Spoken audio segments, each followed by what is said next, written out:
I'm going to try something crazy today. We usually think about use cases for AI, but what if you could switch these two? Use AI and then make a case. So let's go back in time. Do you remember the time when you were a kid and you started reading your first book and maybe you're 4 or 5 and you start pronouncing the letters one by one, the words one by one, and maybe you had someone helping you, either your mom or your dad or an elder sibling, helping you read through the first book. Now imagine this scenario. What if you could have an AI companion helping you in this reading process, right? And as you grow older, you're going to read more books, and reading is going to become this personal activity, an experience which is between you and the content you read. It could be a book, it could be a newspaper, an article, or anything you read, right?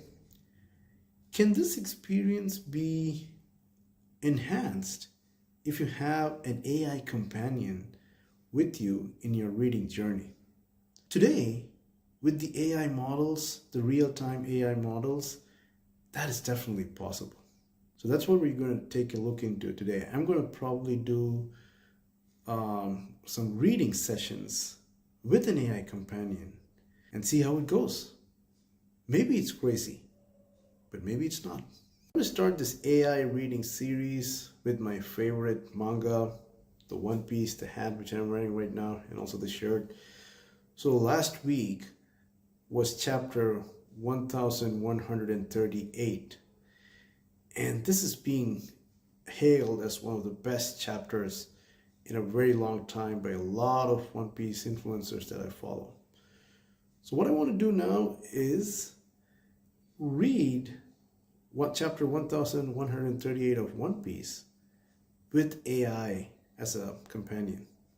Let's see. Hey, how are you doing today? I'm doing great. Thanks for asking. How about you? Are I'm you good too. enjoying the latest One Piece chapter?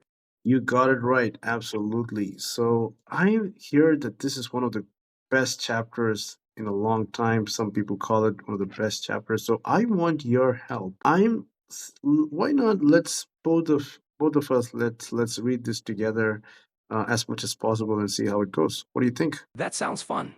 I'd love to go through with you. Let's dive into the chapter and explore what makes it so exciting. Yeah, so what do Where you should we see? start? Yeah, let's start at the first page. What do you see now? On the first page, it looks like there's a cover illustration with Kaido sitting on a throne, surrounded by other characters. It's a vibrant scene. What stands out to you about this cover? So are you sure it's Kaido? Take another look. So what's actually like written in the bottom? Can you just read that? At the bottom of the page, it mentions Ogre Child Yamato's Golden Harvest Surrogate Pilgrimage, Volume 24. It was who's who all along. It looks like this is part of a cover story involving Yamato. Does Yes, that ring a bell? that is correct. So what does this I mean, like, look, now that you read the bottom and also seeing the picture that's displayed, can you guess who this could be in sitting in the center? Given the context and the throne-like setting, it might be who's who. The chapter title and the cover story suggest a focus on this character. Does You that got match what you're thinking? That is so true. It is who's who. And I know he's wearing a horn and it does look like Kaido, but it's not Kaido, but it is who's who. So let's go in further a little bit down. And so I'll skip these pages. So like let's not drink much. What do you see here in the bottom at least? At the bottom of the page, there's a scene with characters breathing heavily, possibly after a fight. One of them mentions being related to a red-haired pirate, which hints at some connection to Shanks. What are your thoughts on this? Yeah, you almost got it right, got that right too. So what do you think about him? Like in the bottom right now, I'm just showing who does he resemble? It seems like this character might resemble Shanks. Given the mention of the red-haired pirate, the connection hints at some intriguing backstory. What do you think about this reveal? So can you just read through what is there in the in here and just think whether it could be Shanks or could this be someone else? The dialogue mentions someone returning to the Holy Land and preferring the filth of the lower world, which hints at a connection to a celestial dragon or a figure with a prestigious background. The You mention of an estranged. you are absolutely right. Yes. Yeah, I'm glad I continue. could help. This Continue. definitely adds absolutely. Let's keep going and see what else unfolds in this chapter. And Absolutely. Of Hmm. course. No problem at all. If you have any more questions or want to discuss more, feel free to ask. So we're just going through it right now, and it says that it's not worthy dirtying my own hands indeed. Commander, don't let him. You dream of threatening me? So what do you think is going on in this conversation? It sounds like there's a power dynamic at play. The speaker might be someone in a commanding position, deciding not to deal with the opponent directly, leaving everything to subordinates. There's a sense of arrogance or confidence in their words. What's your take? Yeah, that is correct. And who do you think is this person right now? Based on the commanding presence and the attitude, it could be someone like St. Figurland Garling. Given the Oh. celestial dragon hints, this Hmm. character Hmm. seems to. I'm glad we're on the same page. Yep, It's yep. really interesting. No problem. Let me know if there's anything else you'd like to go over. So can you tell me what's going on here? I think he's summoning something. It looks like the character is summoning a creature named Cerberus, which might be a three-headed dog. This adds an intense and dramatic element to the scene. It's definitely building up the tension. Yes, this is the legendary Cerebrus, if I got that right. Yes, exactly. Cerberus is typically depicted as a legendary three-headed dog. It's definitely a powerful creature. This scene shows how formidable the summoner is. So let's see what's going on further. Why don't we take a break and come back? Like this is getting so exciting. Sure, that sounds good. It's definitely an exciting moment. We can pick up where we left off whenever you're ready. Mm-hmm. Enjoy the rest of the chapter. All right. So yeah, so So, what would you... just to refresh, do you remember what we were doing before? Yes, we were discussing the latest One Piece chapter and going through some exciting scenes together. Yep. Want to pick You. up where we left off? Yeah, definitely. Let's do it. Awesome. Where would you like to start? So we started with Cerebrus, the legendary sword. And let's see what happens next. Sounds good. Let's see how this legendary sword impacts the battle. It's definitely getting intense. Mm-hmm. Absolutely. It's always thrilling to see how powerful weapons change the course of a battle. Let's keep going. Okay. Great. Let me know if you have any thoughts or want to discuss anything specific as we go along. Yeah, so they're saying like if you should survive, come and kill me. I'll be ready for you. So I want to wait a damn second. So some conversation is going on. Can you throw some light on that? It sounds like a challenge being issued, with one character promising to be ready for a rematch if the other survives. It's a Mm-hmm, mm-hmm, classic setup. It definitely adds a lot of tension and anticipation to the story. It sets up a potential future showdown. mm-hmm. Then it says, "Curse you, celestial dragon." You have to be joking. Then it's going more. It's clear there's a strong sense of resentment and disbelief toward the celestial dragon. The tension is definitely building up. Mm-hmm.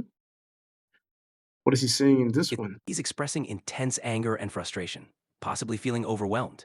The stakes are definitely high here. Mm-hmm. There's a lot of tension and conflict building up. It's definitely intense. There's a lot of tension and conflict building up. It's definitely intense. Got it. There's a lot of tension and conflict building up. So It's let's get back. absolutely. Let's dive back in. What's next on the page? Yeah, Absolutely. that's what I'm also trying to see here. So do you recognize the person here now? From the context and the design, it seems to be a character closely associated with the celestial dragons, or someone with significant authority. It's an Mm-hmm. interesting reveal. And who do you see now in the center? In the center, it looks like Luffy is reacting to some surprising information. He's probably shocked by what he's hearing about Shanks. Yep, you got it. That's correct. So let's proceed further. So I'm just fast forwarding to a little bit further down. So let's see what's going on here. Do you want to just summarize what's going on here? So far, we've seen a lot of tension and surprising revelations. Characters are grappling with shocking truths and preparing for intense confrontations. It's building up to something big. And what are they talking about here? It seems like they're discussing a valuable artifact, possibly a mural, or something with historical significance. There's a mix of curiosity and caution in their conversation. Interesting. Let's go further. Sure, let's keep going. So Sure, let's keep going. they're talking more about the mural. Can you tell a little bit more on this? The mural seems to be an ancient relic with significant historical value, possibly dating back to the Void Century. They're probably planning to show it to Robin, given her expertise in history and poneglyphs. That is amazing. Let's go further. Absolutely. Let's continue. This could lead to some fascinating discoveries. Mm-hmm. We're learning that this mural might be linked to the Void Century and ancient races, which adds even more depth to the story. It's Yep. definitely intriguing. Yep.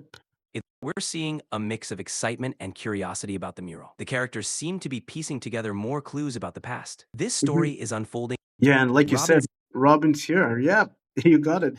Yes, Robin's always eager to uncover the secrets of the past. This is a big moment for her. Yep, and big moment for One Piece as well. So that's why probably this mural, people are hailing it as one of the greatest things to have happened. So we are at the mural now. So let's spend some time on this. This is the first part of the mural. So can you read this and then tell me what you think and what you feel, both the text as well as what's in the pictures? Sure, the mural text describes two worlds. The first world filled with fire and destruction, and the second world characterized by breath and life. The imagery suggests a contrast between destruction and renewal. This could symbolize the cyclical nature of history, or the ongoing struggle between opposing forces. It's quite profound. Yep. And what about the second world? What's there? The second world seems to represent a time of renewal and life, with breath and the forest god taming demons. It contrasts the first world, showing hope and balance. It might symbolize a world in harmony after turmoil. And what do you think? What do you see from the pictures that's shown in the mural? Like, it's a little complex to me. The images show contrasting scenes, one side with fire and destruction, possibly symbolizing chaos, and the other side with nature and life, symbolizing harmony. It's complex, but represents the duality of existence. The images show contrasting scenes, one side with fire and destruction. Mhm. So let's go to the next one. So this talks about the third world. So we talked about the first and second world now. Now we're coming down to the third world. So can you spend some time on this as well? The third world is described as emerging from chaos and emptiness. It mentions remnants recalling a promised day and hearing the voice of the half moon. This suggests hope and a new beginning after turmoil. It seems to be about finding balance and a fresh start. That's amazing. And what about the pictures there? The illustrations seem to depict various elements of nature and mythical creatures, possibly symbolizing the interplay between chaos and harmony. They seem to reinforce the themes of destruction, renewal, and the cyclical nature of existence. It's quite captivating. So now that you've seen the first world, the second world, the third world, the mural, and then we also know about, say, Luffy and Joy Boy and Nika, what can you draw from all these three, the mural and these three? Do you have any thoughts on that? The mural's depictions of cycles of destruction and renewal resonate strongly with the themes of Joy Boy, Nika, and Luffy, all of whom symbolize hope, freedom, and the dawn of a new era. It suggests that just like the world's cycles, their journeys bring balance and new beginnings. So what could this be for Luffy and One Piece in general? For Luffy and One Piece, this could signify his role as a catalyst for change, bringing about a new era of freedom and hope. It's like he's fulfilling a prophecy or legend, guiding the world through its next major transformation. It's quite fitting for his journey. Mm-hmm. That's great. That's awesome. Thanks for reading chapter 1138 with me. That's the end. We're at the last page, but this has been really exciting. I'm glad we could go through it together. It's definitely been an exciting chapter. If you ever want to discuss more, just let me know. All right. See you next time. See you next time. Take care.